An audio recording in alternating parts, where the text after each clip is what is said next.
I do a lot of public speaking, and one of the topics that I talk a lot about is social capital, but I don't think it's a term that's really well understood. Social capital is the value that we create, it's the relationships, the networks, and more importantly, it's the trust within those networks.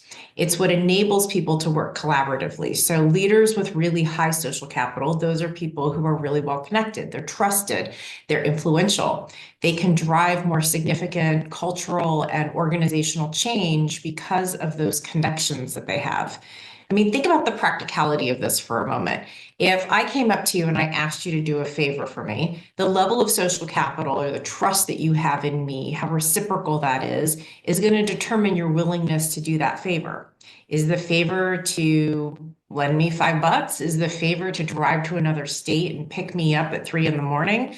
Those are completely different requests. And depending on how much social capital or how much trust you have in me and my relationship with you, you may or may not be willing to extend that favor.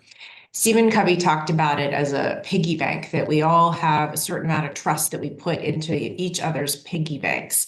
And I think we do that too when it comes to social capital. So I was doing one of those presentations that I had mentioned earlier, and this guy came up to me at the end and he was like, "Hey, I've got over 3,000 people on LinkedIn. I'm pretty good at my social capital, right?"